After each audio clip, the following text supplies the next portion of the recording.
Well, you fixed my sink. Maybe you just fixed my business too. Want to know how many people in your area are searching for your type of business? Start with a local customer analysis at mylocalcustomers.com. It's quick, it's easy, and it's free. Go to mylocalcustomers.com today. That's mylocalcustomers.com. mylocalcustomers.com. Live from the heart of SEC country, this is your daily fix of grit, guts, and gridiron glory. Welcome to the Deep South College Football Show. Bowens, here he goes! Georgia retakes the lead! Breaking down the biggest matchups, the boldest takes, and the deepest rivalries in college football on Tide 100.9 and 1230 AM WTBC. Intercepted! They confused him! Xavier Brown headed the other way! Touchdown Tide! From Fayetteville to Gainesville, from the Grove to Toomer's Corner, it's SEC football. Chambers delivers! Touchdown! Now, here's your award-winning host, Wyatt Fulton. And welcome into the Thursday edition here of the Deep South College Football Show on Tide 100.9 and 1230 AM WTBC, your home for Alabama Crimson Tide sports. Gentlemen and ladies, it is one of the best days of the year, and that's draft day. The NFL draft is tonight. That will start on ESPN. We'll be doing our live edition of the Rookie Report from 6 to 8 p.m., giving you our breakdowns and things like that of the first couple of picks of the NFL draft. Whitman Clark, Ryan Bond will be the guys who are doing that there for us here on Tide 100.9. We will also have plenty of written content as well for the Alabama guys. But today here on the Deep South College Football Show, first off, we want to say thank you for listening, subscribing, watching the whole 9 yards here when you look at the program here at the Deep South College Football Show. But today on the program here, we're going to do our first round mock draft for the NFL draft. I've kind of intentionally not been doing mock drafts and paying a ton of attention to draft content just so that way we've got a big show here today, right? We got to go through 32 picks here and do any trades happen? Where does Caden Proctor land? Where does Ty Simpson land? How many Ohio State players are going to go inside the top 10 there, because there's a potential for up to 4 Buckeyes going inside the top 10. So we'll talk a little bit about the NFL draft today here on the Deep South College Football Show. Hanging out here in the studio in Tuscaloosa, we got Chase Brumfield, Marlon Stabler, Whitman Clark, and the whole crew hanging out with us here. Gentlemen, how we doing today? Doing pretty well. How are you? I'm good. There we go. We got the Tide 100.9 logo hanging out there. The virtual background, we're still kind of workshopping that here. Whitman Clark also hanging out with us. How you doing, man? I'm good. Just wrapping up another year of school already. Feels like it was just yesterday I came in here and asked if you were, needing anybody. Now all of a sudden I'm about to go home. That's what I'm saying, man. So what? You're wrapping up your freshman year, right? I wish. No, I'm already a junior, man. My back hurts. I feel knees hurt. Everything hurts. Everything hurts. Marlon Stabler hanging out with us here as well in the studio. How you doing, man? Doing great, man. Just getting ready for finals. Absolutely. Finals week coming up here at the University of Alabama. Reed Karch also standing there in the back. I know he's about to head out. Reed, you doing all right? Yeah, no, it's been a pretty chaotic day, but I'm ready for the draft tonight. I am as well. It's tradition to watch draft day before the NFL draft. I know Reed watched it the other night. Whitman, Chase, Marlon, have y'all watched this movie? I will not be watching it before this draft, but I can tell you growing up, I have seen it enough to cover my next 30 NFL drafts and still be good. Great movie. Great. That's... Well, poor Seattle Seahawks GM. He just wanted to eat his pancakes, and all of a sudden he's got 3 years worth of first-round picks just down the drain. Talk to me, you pancake-eating mother blank. Whoa. Yeah. Quiet. I know. Mother blank there. That was Sonny Weaver Jr.'s quote to the Seattle Seahawks general manager during that movie there, draft day. So my process was to go through and make graphics for all these picks, and then I got through about 10 of them and realized, yeah, hell no. This is so much work here, even for just a very basic graphic. So top 10, we've got graphics for them all here. When you look at the top 10 in the NFL draft here, you look at the NFL draft order, and I should have taken a screenshot of this, so I do apologize here. But you look at this NFL draft order for tonight here in the first round of the NFL draft. You got the Las Vegas Raiders with the first overall pick, the New York Jets with number 2. The Arizona Cardinals have pick number 3 here. When you look at the NFL draft, Tennessee Titans number 4, New York Giants number 5, Cleveland Browns number 6, the Washington Commanders have number 7, the New Orleans Saints have number 8, the Chiefs have 9, and in that Dexter Lawrence trade that sent Dexter Lawrence to Cincinnati, the New York Giants have that 10th overall pick. So the Giants are one of several teams with multiple first-round picks, but they're the only program with 2 top 10 picks. So what will the Giants do with those picks as well? As I mentioned before, the New York Jets have number 2. They've also got number 16. The Chiefs have number 9. They've also got number 29 here. The Browns have 6. They've also got 24. So multiple teams here with multiple teams with multiple first-round picks here when you look at this evening's NFL draft there. So going to be a lot of fun to talk about the NFL draft here today on the program. And we'll go ahead and dive in here with our first overall pick. And look, I think at this point, this is the worst-kept secret in the NFL draft circle here. The first overall pick is Fernando Mendoza of the Indiana Hoosiers to the Las Vegas Raiders there. More times than not, mock drafts do not begin until the second overall pick. I think that's been the case in about 5 out of the last at least 7 or 8 NFL drafts. I think 2020, was it 3 when Travon Walker was first overall? Yes. Actually, Travon Walker was the big surprise of that draft going first overall there. But even still, you knew Aiden Hutchinson was going to be the next guy off the board to whoever it was, and it just so happened to be the Detroit Lions, his hometown team.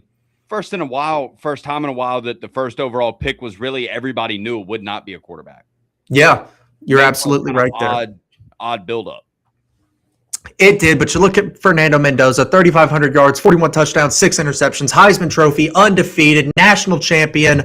Mendoza is one of the most pro-ready quarterbacks here in this draft. I think between the ears, he's got it all. He's got exactly what you want, and his size is a little bit better as well for the NFL. 6'5", 225 pounds, transferred to Indiana for 1 season after spending his previous 2 years at Cal with the Golden Bears there. But like I said, probably the worst-kept secret in this draft is that Fernando Mendoza is going to go number 1 overall. But now number 2 is going to be an interesting spot here because there's been rumblings, rumors. It appears the Jets have told national media they're going to take one guy, and they've told local media they're taking a different guy there. But I think when you look at a program like the New York Jets, they need a lot of help in a lot of different areas here. Regardless, though, for the Jets here, especially defensively, they need a lot of help. But they need defensive line help, right? They got rid of Quinnen Williams to the Dallas Cowboys. And so with the second overall pick, we are sending Texas Tech edge rusher David Bailey to the New York Jets. You look at Bailey's stats here in his final season with Texas Tech, his only season with Texas Tech, spent his 3 previous years with the Stanford Cardinals there at Texas Tech. 52 total tackles, most he's had in a single season, 19 and a half tackles for loss there. That led the Big 12 there in tackles for loss, 14 and a half sacks, led FBS there, also had 3 pass breakups, 1 fumble recovery, named an All-American here out of Texas Tech, consensus All-American, unanimous All-American. So some questions about maybe the motor of a guy like David Bailey. It seems like he may take a play or 2 off, but look, if you're getting a premier pass rusher and you want him ready for third down, I don't know that I'm overly upset if he does take, a second and short off every once in a while when you look at David Bailey here in the first round. Would you consider this a 2-horse race, David Bailey and Arvell Reese? Absolutely. I think whoever doesn't go at 2 is going at 3. Okay. All right. At this these point. are the only 2 names I've seen after that blip on the radar where we're like, is Ty Simpson number 2? No, not quite. All right, never mind. No. Right back to these 2. Yeah, I think David Bailey's a premier edge rusher here in this draft. And so the New York Jets, who have a lot of familiarity picking this high in the NFL draft, they get another guy here. They get David Bailey out of Texas Tech. And like I said earlier, whoever doesn't go at 2, I think goes at number 3. And for me, that is Arvell Reese, the linebacker out of Ohio State there. The first Ohio State Buckeye to come off the board here goes to the Arizona Cardinals at number 3.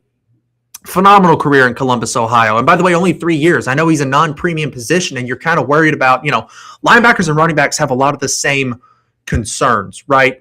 How's their body going to hold up? How are they going to withstand, the hits that they're going to have to suffer every single play in the NFL. But when a guy comes out after 3 seasons like Arvell Reese did here, I think you look at that and you say, okay, I may get an extra 2 years out of him in the NFL compared to if he was a 4-year guy in college. And this past season for Ohio State here, Arvell Reese was an absolute monster for the Buckeyes here. He was a 2025 consensus All-American, had 10 tackles for loss, 6.5 sacks as an inside linebacker, and as well as 2 pass breakups there, 69 total tackles. But Arvell Reese is a guy, we've got him listed at linebacker, but he's been getting a lot of looks at edge rusher here. And so I think he's somebody that, you saw it with Micah Parsons, right? Played inside in college, kicked to the outside linebacker spot, and he's one of the best pass rushers in the NFL. So I think Arvell Reese, he's a versatile chess piece that can really, really help out Arizona defensively here when you look at the 3rd overall pick. And we may see Arizona again later in this draft. And that leads me to my question right here. I'm going to struggle to pronounce his last name, the tackle out of Miami, Francis Mauigoa. All right. I'm projecting maybe we see them take that tackle at 3 in preparation for that second first-round pick if they decide to make that move. Right. New head coach Mike LaFleur, offensive guy, brother of Matt, the Packers head coach. First year, we know what these coaches like to get in here and do. They want to get their fingerprint on the team as quickly as possible, and there's no better way to do that than solidifying your quarterback. And what better way to solidify your quarterback than protecting him with his cornerstone right tackle for the next decade? I wouldn't hate the Francis Mauigoa pick here. I mean, I think you could see as many as 9 offensive linemen taken in the first round of the NFL draft tonight. Be a lot of them. Which bodes really well for a guy like Caden Proctor, who we may see a little bit later in this mock draft here. But back-to-back picks here. I've got Ohio State players coming off the board as the Tennessee Titans don't go running back. And instead, they bolster that defensive side of the ball with Sonny Styles, the other half of that just phenomenal linebacking duo there in Columbus, Ohio. Sonny Styles, 4 years at Ohio State, 82 tackles this past season, 6.5 tackles for loss, 1 sack, 1 interception, 3 pass breakups as well here. Sonny Styles is another kid that has been phenomenal for Ohio State for so many years. And I look at, Arvell Reese, Sonny Styles, Caleb Downs, 3 of those big defensive pieces for Ohio State the last couple of years. And I know I've said it before, but if you're giving me 7 on 7 and those are 3 of my 7, I'm undefeated. That's what it feels like. At least you watch these guys test, and it's been utterly phenomenal. Arvell Reese and Sonny Styles have kind of commanded the center of that Matt Patricia defense for the last couple of seasons in Columbus. Help me out if I'm wrong here, but it seems like Caleb Downs has pretty much been the name on that defense for the entire season. I think I, like a lot of the rest of the country, started picking up the names Styles and Reese later, come time for the playoffs. And then obviously they both blew the doors off the hinges at the NFL Combine. It's very, very impressive to me that you can play on a field with Caleb Downs and still have 2 players on that defense be selected ahead of him. I think the problem is that Caleb Downs, while he is so versatile and he's so good, you have so much time between the combine, pro days, and the draft here that people start to overthink this. I mean, I was hearing that Caleb Downs is he really the best safety on the board? Is he really the best player in this draft? To me, he is the best player in this draft. Anybody asking about where he ranks among the safeties in this draft, he's probably, he's a better prospect than Kyle Hamilton was coming out of Notre Dame. They had Dylan Thieneman, the safety out of Oregon, ranked ahead of him, the guy that I talked to. No, don't overthink this. Caleb Downs and Jeremiah Love are 2 guys that might get overlooked due to position, but have pretty much been the consensus skill-wise best 2 players in this draft. And you mentioned the running back there, Jeremiah Love out of Notre Dame. That's where I've got him going at number 5 to the New York Giants. And look, a running back being taken this early hasn't happened since a guy like Saquon was coming out. And we all know how good Saquon Barkley is. Even, Jahmyr Gibbs and Bijan Robinson, 2 guys that I think if you had to redo those drafts, their teams would still take them at the positions that they did. Bijan was number 10. Jahmyr Gibbs was number 12. For a running back to go number 5, he's got to be utterly phenomenal. And that's exactly what Jeremiah Love was. One half of that Notre Dame running back duo with Jadarian Price as well. Back-to-back 1,000-yard seasons for Jeremiah Love. 1,100 yards, 1,300 yards in 24 and 25 here. 17 touchdowns as a sophomore in 2024, 18 touchdowns as a junior in 2025, 237 yards and 280 yards in the receiving game, 2 touchdowns, 3 touchdowns in 24 and 25 respectively here. There's not a better running back in this draft than Jeremiah Love. And so I think, you get that 1-2 punch with Cam Scattaboo and Jeremiah Love, take that pressure off of Jackson Dart so that maybe you don't have to use him quite as much in the run game as well. And still got Malik Neighbors. And oh, by the way, you've got another top 10 pick. So if somebody starts to slide, maybe the Giants do continue to get a little bit aggressive here with this draft. Who would you player comp Jeremiah Love to? Because I'm sitting here thinking of some names. Seems like a bit more of a pure runner than an Alvin Kamara. He's not quite as, elusive, explosive as a guy like Saquon. With his pass catching ability, maybe like a slightly watered down Christian McCaffrey. I think he's a watered down Bijan Robinson. That's okay. I got you. I think Jeremiah Love is that good. And so, look, the Giants, they took Saquon really, really high in that draft that they were able to get him in. Say that again. Number 2 overall? Number 2 overall. Yep, that's where Saquon Barkley was drafted here. And so they screwed up big time letting Saquon walk. And then that mistake was compounded when you look at Saquon signing with the Philadelphia Eagles. I don't think they're going to screw this one up this go around, though. Jeremiah Love, they get a stable running back who, again, you talk about, positional value or, injury standpoint from running backs and linebackers. Jeremiah Love was a 3-year guy at Notre Dame. Still had 433 carries here, but he was only there for 3 years.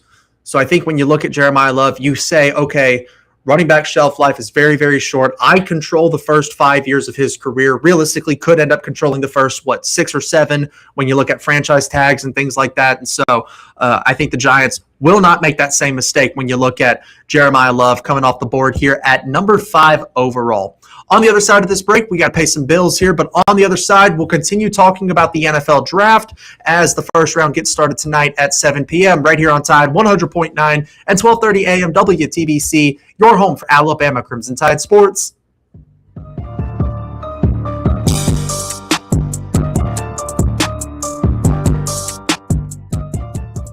If you're looking for a golf cart or repairs to yours, stop by Dixie Custom Carts on Greensboro Avenue in Tuscaloosa. They sell Club Car, Donago, and Atlas golf carts. They can customize it to your specifications with a lift, tires, wheels, and lights. Dixie Custom Carts also carries a full line of parts and accessories, including chargers, windshields, hitches, Bluetooth kits, and so much more. If your golf cart needs repairs, the pros at Dixie Custom Carts can handle the job. Dixie Custom Carts, Greensboro Avenue in Tuscaloosa.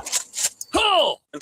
If you shoot sporting clays, head to Fisher Farm Shooting Ventures in Foster's. They have 3 sporting clay stations, including a 5-stand, wobble trap, and high-low house. Check their Facebook page for monthly glow-in-the-dark night shoots. They also have a 10-target 3D archery range under construction. Fisher Farm Shooting Ventures, open to the public 9 a.m. to 5 p.m. Saturdays and Sundays. Single, family, and corporate memberships available. Located at 14931 Seedtown Road in Foster's, Alabama. What does it mean to advertise and do your marketing with Town Square Media Tuscaloosa? Melissa started her business in 2014. What would you say to someone considering Town Square Media Tuscaloosa? My experience with Town Square Media has been awesome, and I would definitely recommend it to anyone. I think that this is the first time in my marketing experience that I've been able to see my return on investment. I would definitely say in the past that has not been the case. In this, I like knowing that that's 100%. A lot of the marketing we've done has been radio.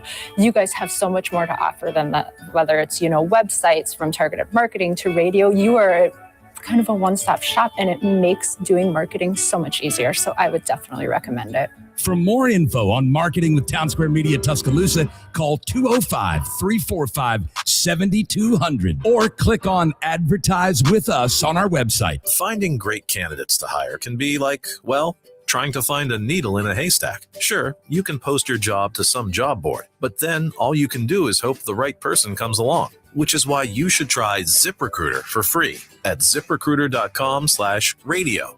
ZipRecruiter doesn't depend on candidates finding you. It finds them for you. Its powerful technology identifies people with the right experience and actively invites them to apply to your job. You get qualified candidates fast. So while other companies might deliver a lot of hay, ZipRecruiter finds you what you're looking for.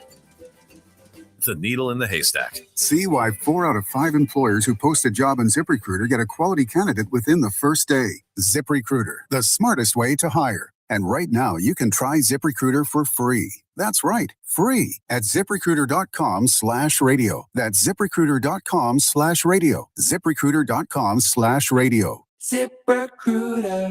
Tide 100.9 Tuscaloosa weather. A warm afternoon, partially sunny with a high at 84. Tonight, mostly fair with the low at 60. Tomorrow, increasingly cloudy, a chance of showers by afternoon. Showers and thunderstorms are likely tomorrow night. The high tomorrow, 85. I'm James Spann with the Alabama Weather Network on Tide 100.9. It's 84 degrees in Tuscaloosa. 24/7, 365. We've got all your coverage of the Crimson Tide on Tide 100.9 and 1230 AM WTBC.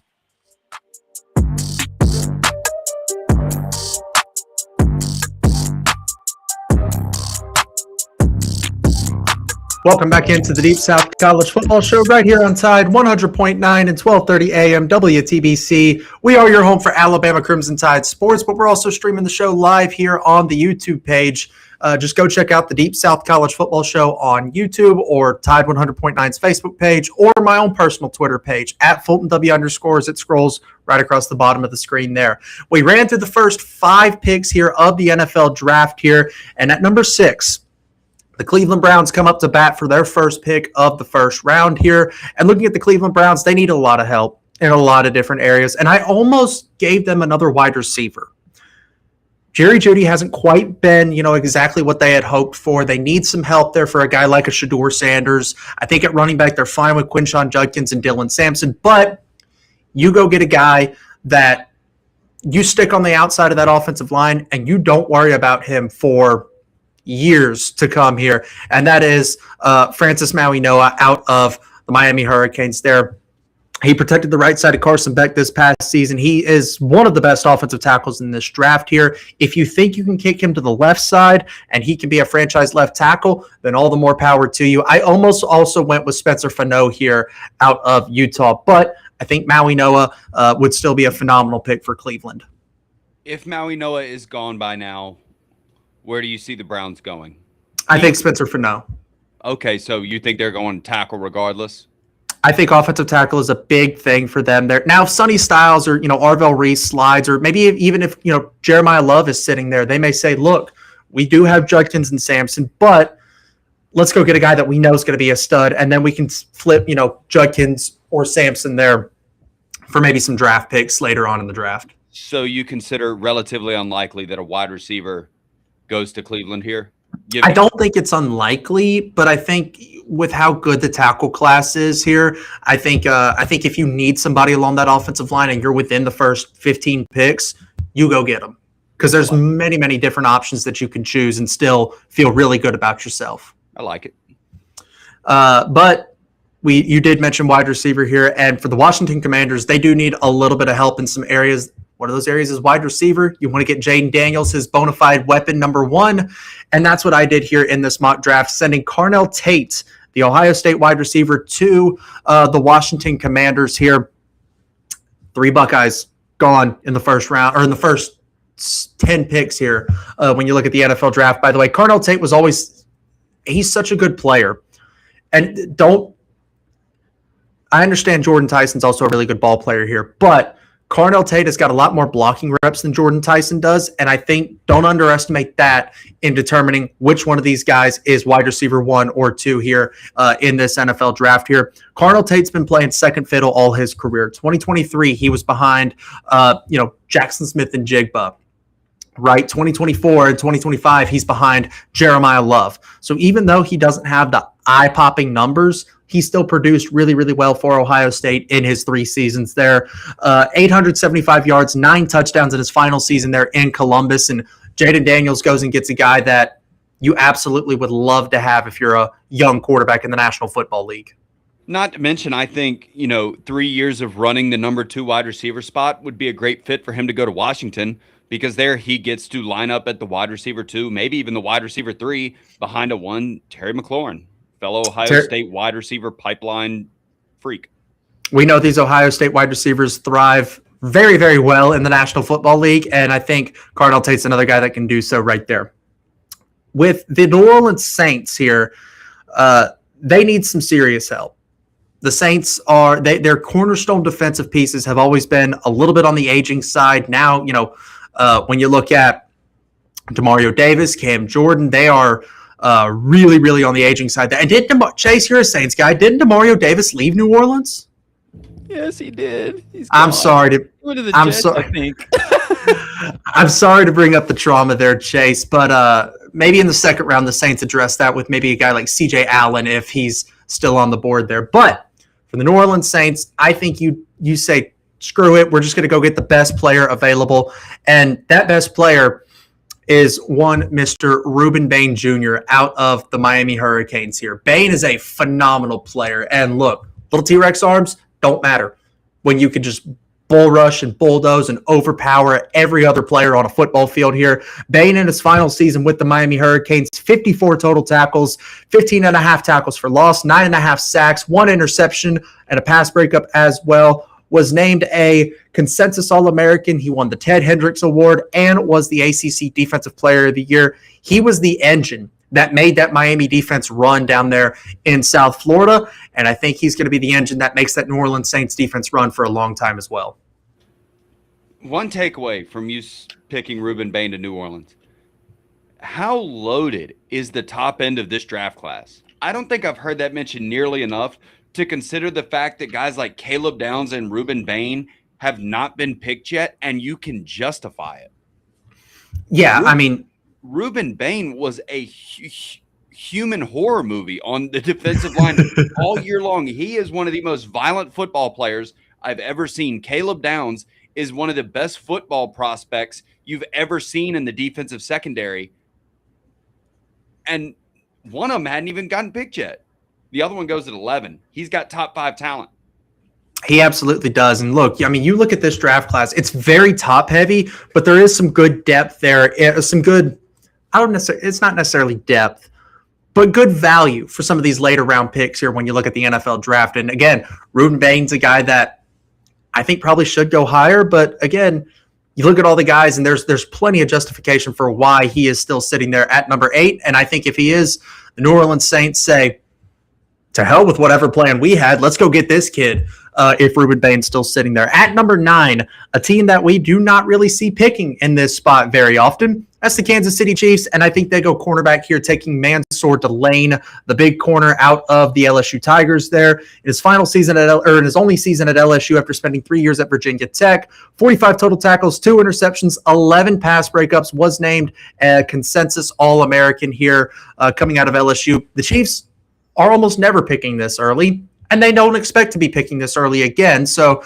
already traded for Trent McDuffie. I think you lock down that other cornerback spot there and go get a phenomenal, lengthy, rangy corner out of Baton Rouge.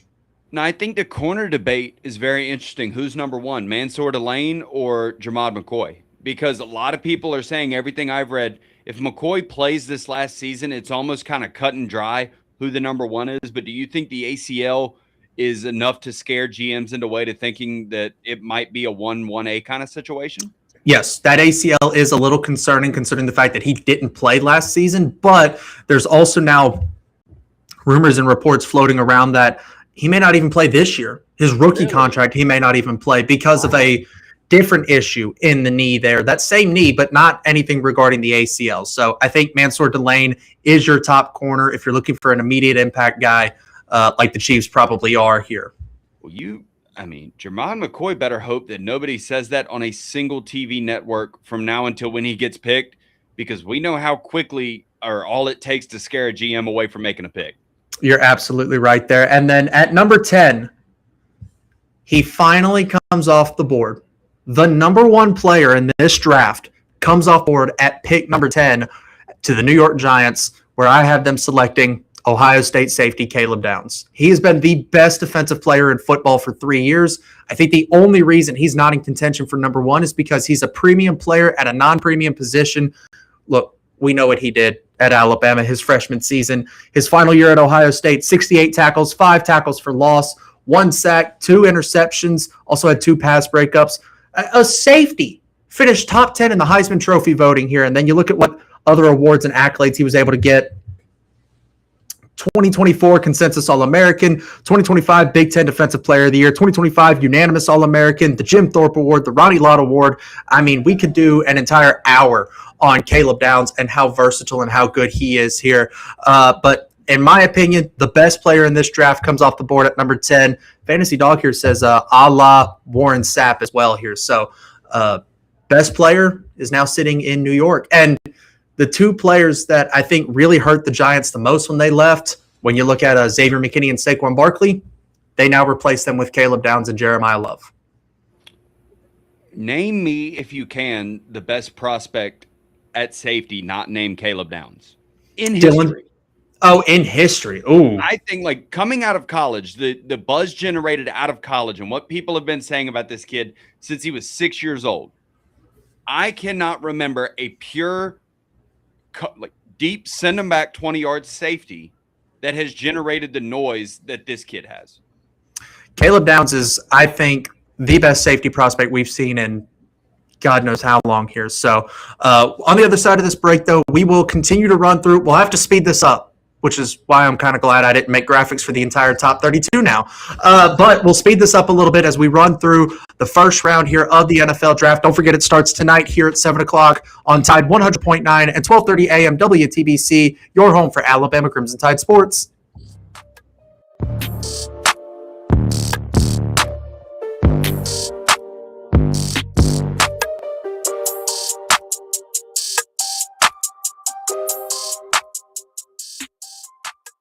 Listen for hourly local news updates from the Tuscaloosa Thread, powered by Tuscaloosa Chrysler Jeep Dodge Ram, Tuscaloosa's destination for iconic Jeeps. Owner loyalty earns $1,500 cash back on a new 2026 Jeep Grand Cherokee. If you have an unsightly crack on the walkway leading up to your house, maybe your front porch or your back patio, take care of it. It's affordable. Our friends at APS will do that for you. Alabama Professional Services, 4th-generation family business. They will come over. They'll do a free inspection. Again, affordable. Get a free estimate from APS. Contact them at alabamaprofessional.com, alabamaprofessional.com. They'll also take care of any problems you got with a damp crawl space or a crack in your foundation. They even do pest control and lawn care. Full service, Alabama Professional Services at alabamaprofessional.com. He's going for the big play, bends down and oof, lower back, just threw a flag on the field. When pain hits, everything stops. The game, the yard work, even getting off the couch. That's when you call in the starting lineup at DCH's Spine Care Center. Dr. Sproul, Dr. McCormick, and Dr. Thomason. They treat back pain, neck pain, arthritis, joint pain, and more. No referral? No problem. Search DCH Spine Care on Google. DCH's Spine Care Center. Get back in the game. What does it mean to advertise and do your marketing with Town Square Media Tuscaloosa? Melissa started her business in 2014. What would you say to someone considering Town Square Media Tuscaloosa? My experience with Town Square Media has been awesome, and I would definitely recommend it to anyone. I think that this is the first time in my marketing experience that I've been able to see my return on investment. I would definitely say in the past that has not been the case. In this, I like knowing that that's 100%. A lot of the marketing we've done has been radio. You guys have so much more to offer than that, whether it's, websites, from targeted marketing to radio. You are kind of a one-stop shop, and it makes doing marketing so much easier. So I would definitely recommend it. For more info on marketing with Town Square Media Tuscaloosa, call 205-345-7200 or click on Advertise with Us on our website. Congressman Barry Moore has always delivered for Alabama. As a member of the House Freedom Caucus, Barry Moore earned a score of 100 from Heritage Action for protecting our values. He's helped thousands of Alabama families, fought for our veterans as a veteran himself, and secured millions for infrastructure, first responders, and public safety. Barry Moore helped pass Trump's One Big Beautiful Bill, delivering tax cuts for hardworking Alabama families, and stood strong to secure our borders. Now, Barry is taking that fight to the United States Senate. Barry Moore will defend our freedoms, defend the Second Amendment, protect our children, stand up for parents, and keep boys out of girls' sports, while continuing to cut taxes and lower prices. Endorsed by President Trump, Barry Moore is a proven conservative Alabama can trust. I'm Congressman Barry Moore. I've rolled up my sleeves in Congress, and I'll keep fighting for Alabama in the U.S. Senate. I'm Barry Moore, a conservative fighter, and I approve this message. Approved and paid for by Barry Moore for U.S. Senate. Roll Tide all the time. This is Tide 100.9 and 12:30 a.m. WTBC, the home of Alabama Crimson Tide sports.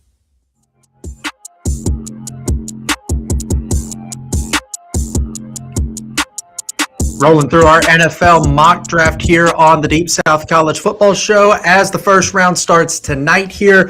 We had graphics for the top 10. We don't have graphics for the rest of them because that actually took more time than I thought it would. So going to roll through the rest of the first round here.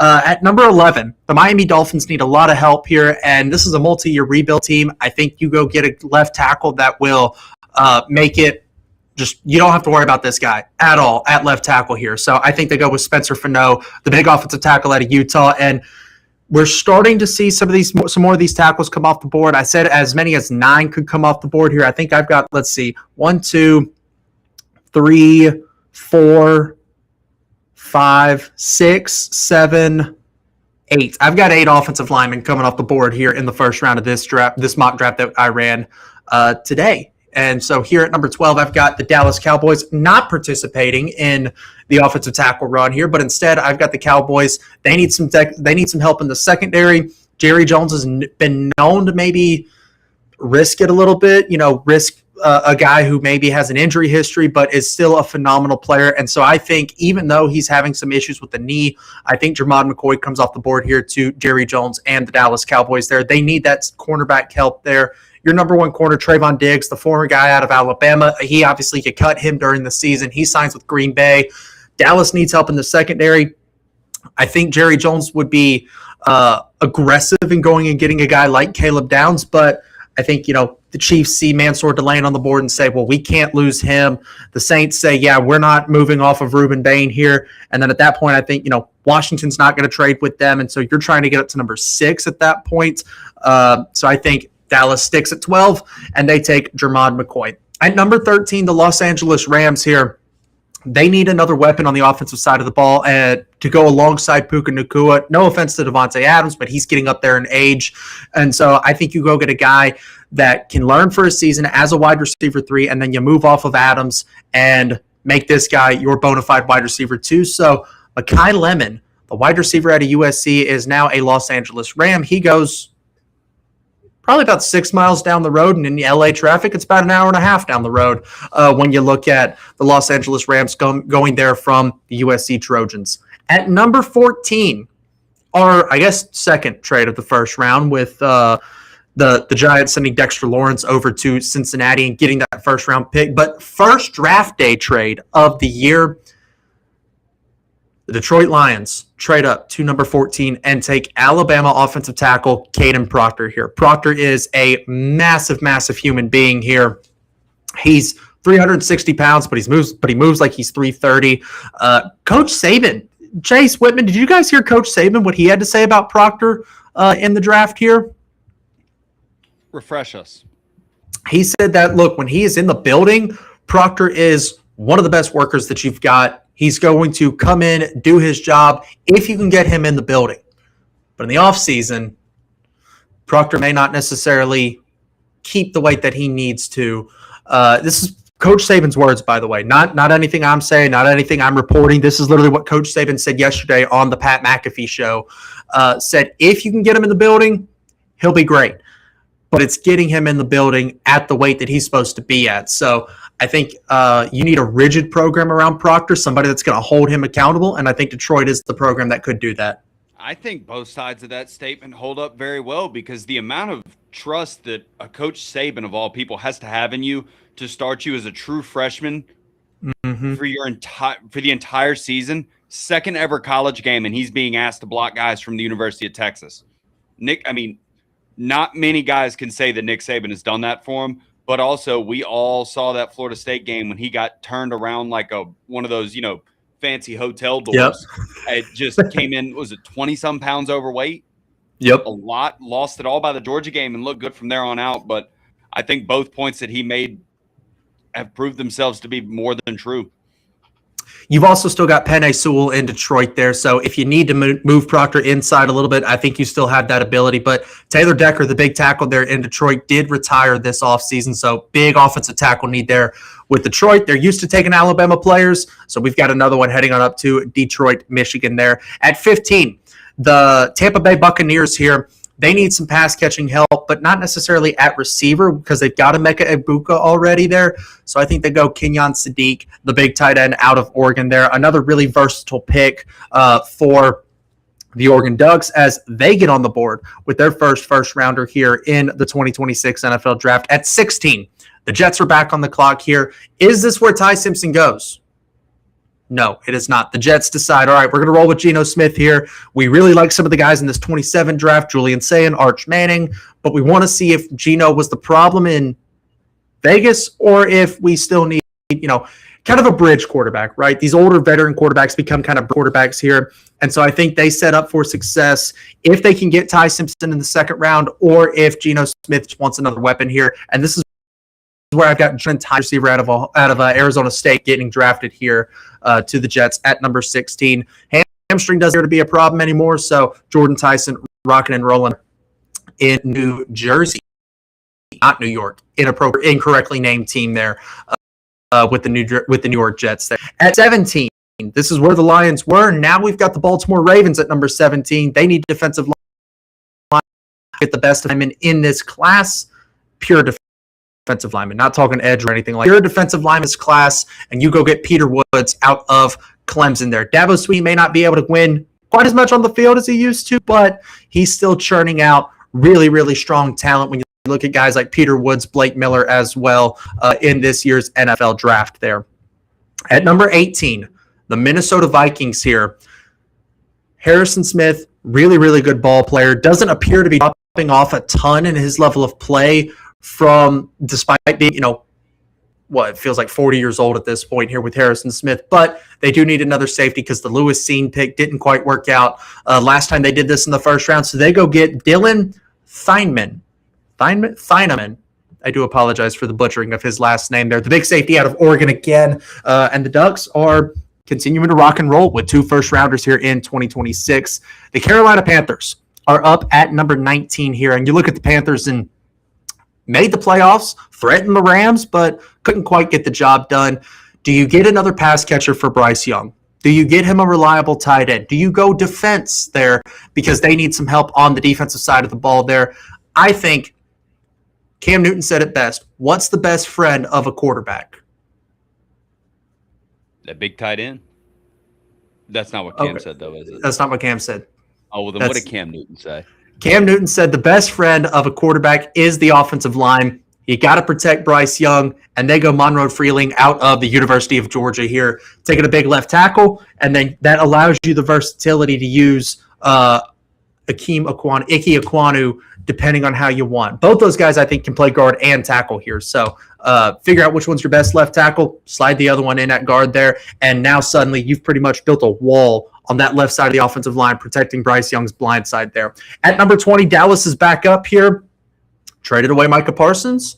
Used the pick you got from the Micah Parsons trade to go and get another premier edge rusher, and that is Keldrick Falk out of Auburn, snapping a 5-year streak for the Tigers of no first-round picks. The last one before Keldrick Falk was Noah Igbenogany in the 2020 draft, the cornerback out of Auburn there. So Dallas goes and gets an Auburn Tiger here in the first round. Like I said, you lose Micah Parsons, you replace him with another premier edge rusher in Keldrick Falk, who had a really good year despite his team not being 500 for the 5th time here.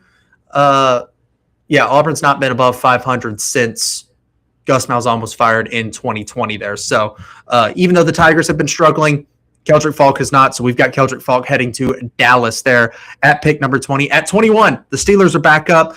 Do they go Ty Simpson? Because we don't have an answer on Aaron Rodgers yet. Thank God. I'm a Packers fan. Whitman is as well. Do you miss the days of having the Aaron Rodgers drama and, him requesting a trade on draft day in 2021, 2022? How long was that? Was that about 2-3 years worth of him? I think it was every year. Yeah, for 3 years, every year it was, is Aaron back? What are we doing with Aaron Rodgers? I guess it will probably every year after the Jordan Love draft pick. So, I mean, he made up for it. He won 2 MVPs in that time that he did all that complaining. So he's one of those where she's so pretty that you just got to live with it. Just let her complain, because at the end of the day, you still get to look at her. So it was not fun for all the wrong reasons, but it was still Aaron Rodgers. Everything he did was pure entertainment. I've got the Pittsburgh. Yeah, absolutely. I've got the Pittsburgh Steelers, regardless of whoever the quarterback is. Is it Ty Simpson? Is it Aaron Rodgers? Is it Mason Rudolph? I don't know. And that's not what my problem is to figure out. My problem is to figure out who the Steelers are going to take here. I've got them taking Vega Ione, the big offensive guard there out of Penn State. He's also got some positional versatility, can play guard, can play center. I think when you look at Vega Ione here, you need somebody who can help protect that quarterback and create lanes in the run game. We know Penn State, even though they struggled this past season here, we know Penn State can run the ball and has really good offensive linemen. And so therefore, I think Ione is heading to Pittsburgh, another program that loves big offensive linemen here. We'll run through the final 10 picks here on Tide 100.9 right after this. Here on Tide 100.9 at 12:30 a.m. WTBC, your home for Alabama Crimson Tide sports.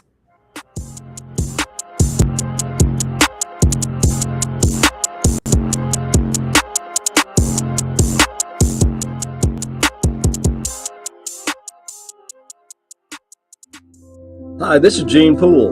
And I'm John Poole of Hudson Poole Fine Jewelers. Life's biggest milestones deserve more than a passing moment. An engagement, an anniversary, a new beginning, or a special birthday, fine jewelry makes those memories last, because she will remember that moment every time she looks at it. When you give a gift from Hudson Poole, you're not just giving jewelry. You're giving a memory that lasts a lifetime. Shop in-store or online at hudsonpoole.com. Our senators, Katie Britt and Tommy Tuberville, and Representative Terry Sewell, are standing up for radio listeners like us by supporting legislation to keep AM radio in cars. They know the value of local radio in times of emergency. Now it's time for Congress to finish the job and pass the AM Radio for Every Vehicle Act. Learn more at dependonam.com. This message furnished by the National Association of Broadcasters and this station. Under the biggest cactus in town, Taco Casa. Quality is number one. You got to start with a good quality product, but it's got to be at a good value to the customers. Everything is about quality. You just can't beat the quality, taste, and value. And it's because we take pride in providing you with the best. Good customer service and good food, good quality. We want to make sure that we give that to them each and every time they come and visit us. The sense of pride that we have in the quality, the consistency of our food carries over to everything we do in the stores. That's Taco Casa. Too many families face a widening gap between what they can afford and what they need to thrive. More than half of families in the U.S. today are one paycheck away from financial crisis. At Good 360, we deliver hope when families need it most, providing essentials like clothing, hygiene items, and household goods. Put help within reach. Learn more at good360.org. After a wreck, the clock starts immediately. The insurance company is already working, protecting themselves, gathering statements, and looking for a reason to deny your claim. One wrong move, one missed deadline, one thing said too soon, and your case can be damaged or lost forever. You don't need to figure this out alone. You need protection. You need guidance, and you need it now. Call Ms. Reno, 900-9000. That's 900-9000 for a free consultation. No fees unless we win. No representation is made that the quality of legal services to be performed is greater than that of other lawyers. Alabama fans are all over the world, and we are too. Download the Tide 100.9 app right now in the App Store and Google Play, and take the Crimson Tide everywhere you go.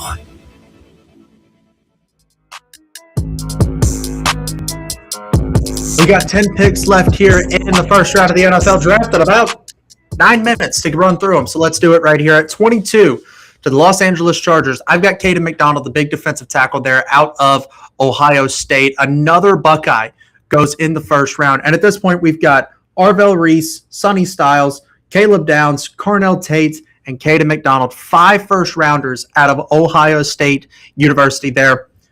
It's a great day to be a Buckeye if you're talking about the NFL draft here. At number 23, The Philadelphia Eagles are up, and the Eagles, they love Georgia players. They love Bama players. They don't take one in the first round here as they go Caleb Loma, the big offensive tackle out of Utah. The other offensive tackle when you look at him and Spencer Fano there. And how insane is it that you're considered the other guy, the forgotten offensive tackle, and you're still a first-round prospect when you look at Caleb Loma there out of Utah. Cleveland is back up. They fixed the offensive line with the first pick, with their first pick at number 6 in this draft. And I think they start to fix that wide receiver room at number 24. Omar Cooper Jr. out of Indiana. 2 first-rounders here for the national championship winning Indiana Hoosiers there. At 25, Blake Miller, the offensive tackle out of Clemson. He's heading to Chicago. Chicago always is going to need some offensive line help when you look at wanting to protect Caleb Williams there. You've already got some really good receivers. You've already got a really stout defense. You've got the receiving game. The run game is, I think, fine right now in Chicago. You just got to get that protection for your quarterback, Caleb Williams there. And so I think they do so by taking the big offensive tackle there out of Clemson. At 26, the Buffalo Bills are up. And I think the Bills here, I think they need help on offense. You're putting way too much pressure on only Josh Allen and James Cook to go win you games here. Outside of Dalton Kincaid and Dawson Knox, can we name a wide receiver in Buffalo that's not Khalil Shakur? Keon Coleman. Oh, okay. Whoop-de-doo. Keon Coleman here. Hey, he's got talent. He's got talent. He does have talent. So even still, you can never have too many good pass catchers when you've got an MVP level candidate in Josh Allen there. They'll address the defense later in the draft here, but I've got them taking, in his own words, the best wide receiver in this draft, and that is Casey Concepcion out of Texas A&M there. At 27, the San Francisco 49ers are up here, and here's another offensive tackle, the final offensive tackle that I've got coming off the board here. Max, I'm going to butcher this. I do apologize. Max Henekor, I guess, offensive tackle out of Arizona State there. You can never have too many good offensive tackles there. Trent Williams, yes, he just signed a new deal, but is getting up there in age. Maybe you play Max inside for a couple of years. Trent Williams retires, and then you kick him outside. Or maybe, can you kick him over to that right tackle spot there when you look at the San Francisco 49ers? At pick number 28, the Houston Texans trade out of the first round because somebody is desperate enough to trade up for their quarterback of the future. It's the Arizona Cardinals as they take Alabama quarterback Ty Simpson at number 28 overall there. Good weapons in Arizona. Marvin Harrison Jr., Michael Wilson, the best tight end in the NFL, and Trey McBride. I think the Cardinals still need some help along the offensive line, but you get your edge rusher of the future in Arvell Reese, linebacker of the future. You get your quarterback of the defense and your quarterback in the first round there. I think for a guy like Mike LaFleur, like Whitman said, the brother of Matt LaFleur, the Packers head coach there, what can you do but go get a quarterback who has got everything? Same thing as Mendoza. He's got it all between the ears, but Ty Simpson's got some physical questions here that we just are going to have to wait and see during his career. Not much to say. I think he's got the first round talent between the ears. I think we've seen him make first round throws all season long. He lost a lot of benefit of people's doubt when he struggled in the second half of that season. But the second half of that season, where a lot of people were watching, was not the Ty Simpson that NFL teams are going to get. They're going to get the Ty Simpson that went into Sanford Stadium and beat the undefeated Georgia Bulldogs. They're going to get the Ty Simpson that walked down Tennessee at home. They're going to get the Ty Simpson that led the game-winning drive against Missouri. Ty Simpson that overcame the 17-point comeback against Oklahoma. That went almost 2 straight weeks without throwing an incompletion in weeks 2 and 3. People aren't talking about the fact that this man was eating soup and crackers only and could barely keep that down while taking hits from some of the biggest 22-year-olds on the planet. A lot gets overlooked when people talk about Ty Simpson, but he has all the makeups of what could be a franchise quarterback. He absolutely does. And again, if you can protect him, I think he's a high-level ball player here in the National Football League. At number 29, the Chiefs are back up here, and they are going defense in this draft. At least it feels like that to me here. You know what you got in Mahomes. You need wide receiver help, but at this point, I don't think there's a receiver that you can go get and justify taking them in the first round here. Now that, Cornell Tate, Jordan Tyson are off the board here, Mekhi Lemon as well. They go corner at number 9. At number 29, they go edge rusher. They go get a guy that is already ready to play in the NFL and probably should have been the last 2 or 3 years here. Akeem Mesidor, the other half of that dynamic edge rushing duo out of the Miami Hurricanes down there in South Florida and Kansas City. We know what Mahomes can do on offense. Now defensively, you've got to worry about a lockdown corner in Mansour Delane and a premier edge rusher in Akeem Mesidor. You may not get 20, or you may not get, you may not get 12 years out of Mesidor, but if you can get 9, that gets you through the Patrick Mahomes championship window. Not to mention those first couple will be under the tutelage of a one Chris Jones. Not to mention Steve Spagnuolo, that defensive coordinator there as well. He loves these guys.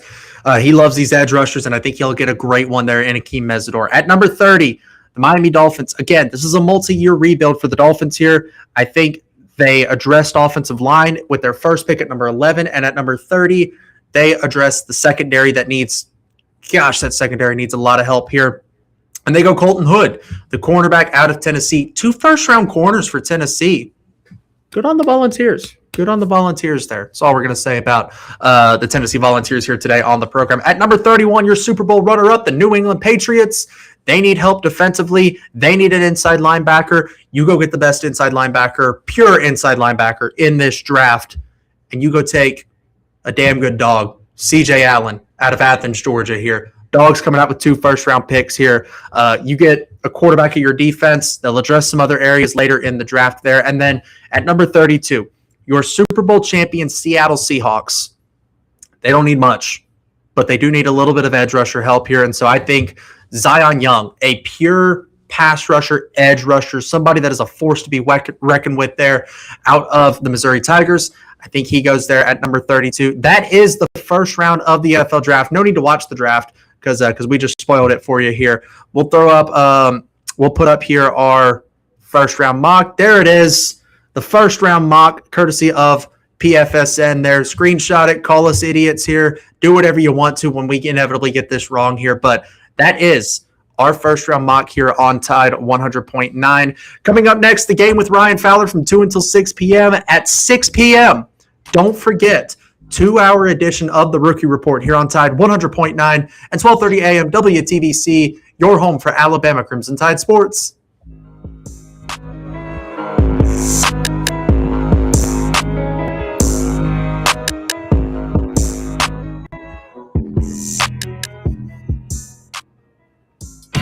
A great tradition. Thank you, everybody, for watching and listening. Be sure to hit that subscribe button on the YouTube side of things, that like button there. Just, hey, be a friend, tell a friend. Share it with a friend here if you love college football content here. We'll do it 1 hour a day, every day of the regular work week here. We'll see you guys tomorrow at 1 o'clock.